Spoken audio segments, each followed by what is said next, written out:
Hello beer tubers and welcome to yet another beer review with me, Peter the Master of Hoppets. Today we're looking at a pretty special beer from Brewed. This is their Baltic Frontier. And that's a kind of a cool label. It looks like the bark on a birch tree or something like that. I think it might be, but the Baltic Frontier is it's like a Scandinavian take on an IPA, which is quite interesting. It's 6.5%. And the special thing about it is that it's brewed with juniper berries and Seabuckthorn.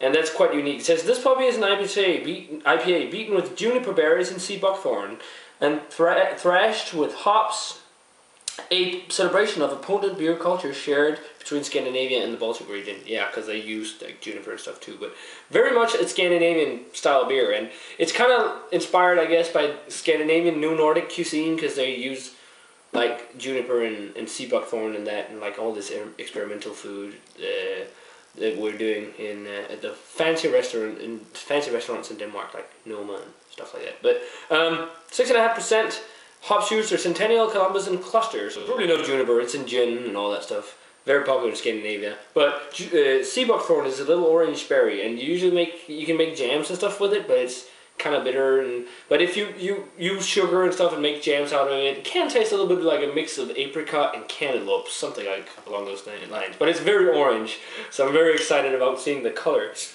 on this brew here. So let's get it poured into the... Yeah, wow, that is very orange. I guess you could call this kind of a fruit beer IPA thing mix. Wow.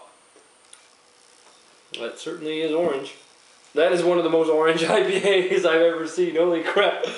And it's super hazy. It looks like a glass of tropical fruit juice or pulpy orange juice. That is that is densely orange.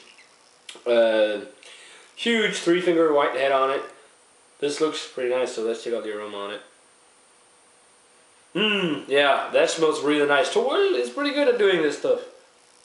You definitely smell Seabuckthorn. It does have that kind of... It mixes well with the IPA components. It's kind of like that, as I said, apricot-y. Not really cantaloupe, it's more of an apricot I pick up, which is probably also a mixture from the hops. But also a lot of grapefruit and sweet citrus fruit, like orange, tangerine, a little bit of mango. And then you have this kick of juniper, which is, to my taste, it reminds me a little bit of a piney nuance. It's different, like sometimes when you smoke the branches and stuff, it gets a different flavor, but usually when it's also used in gin, for example, as I said earlier. And when I think juniper, I usually think like earthy, foresty, piney, and sprucey nuances. But it's got a lot of juicy quality, a lot of hop juice. But I definitely see that kind of Nordic reference there, and it actually works fairly well. It smells like a pretty tasty IPA, so let's give it a taste, guys. Try or taste, whatever. Cheers, guys.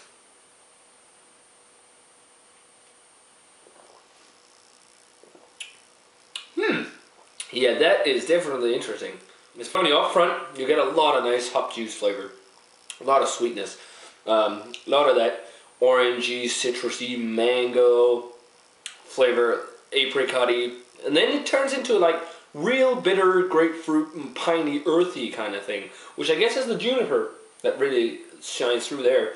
Right now I'm tasting like juniper like earthiness and pininess that's lingering along with a little bit of really bitter grapefruit from like the hop flavors.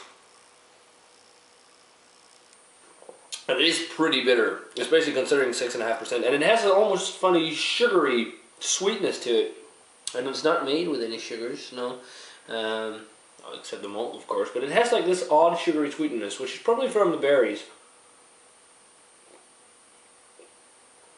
The Seabuckthorn has that definitely, it's bitter taste. I think the bitterness is also from the Seabuckthorn, but other than that, it's probably the apricot-y flavor mixed in there, but it could also just be the hops. But the juniper is what stands out the most, the juniper berry, with that piney, like earthy kind of thing. And not in the same sense as hoppy earthy, but juniper earthy and piney.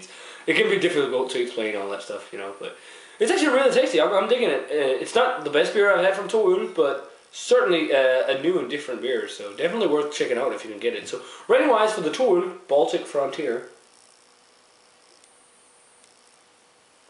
I'm going to give it a straight up 90. I'm really digging it. I mean, Tool, I haven't had a beer that they've done wrong or I've disliked. The only one I wasn't too keen on was the Walk on Water, but this is great stuff. So definitely check out the Baltic Frontier and let me know what you think of it if you've had it. As always, guys, remember to comment, subscribe, check out the Facebook fan page and Twitter. And I'm going to say cheers.